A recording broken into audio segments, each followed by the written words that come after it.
না, আমার আসলে যখন আমি কোনো স্ট্যাটাস দেই ওটা তখনকার মানে ওই টাইমটার উপরে আপনি খেয়াল করে বুঝবেন ওই সময় কোনো ঘটনার উপর বেস করে আমি দিই।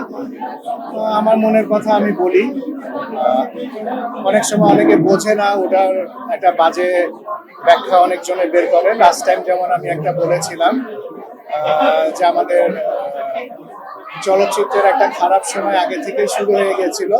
তো অনেকে এটাকে ভেবেছে আমি সালমানের কথা বলেছি, অনেকে ভেবেছে মান্নার কথা বলেছি। বেসিক্যালি আমার এটা অভ্যাস না, আর আমার এটা শিক্ষা না যে আমি আমাদের সিনটা তো আমাদের ফ্যামিলি, যারা আমার আগে চলে গেছে, যারা এখনো আছে, সবাই আমরা ফ্যামিলি। আমরা আমরা কিন্তু কাউকে কখনো ছোট করার শিক্ষা আমাদের নাই, So, আমি কখনো করিও নাই। মানুষের বোঝার ভুল, অনেকে ভেবেছে আমি সালমানকে বলেছি, অনেকে ভেবেছে আমি মান্নাকে বলেছি। বাট আপনি যদি ভালো করে এটা আবার দেখেন, আমি কিন্তু কাউকে মিন করে বলিনি, আমি কিন্তু সময়টাকে মিন করেছি, কাউকে কোনো পার্সনকে মিন করিনি।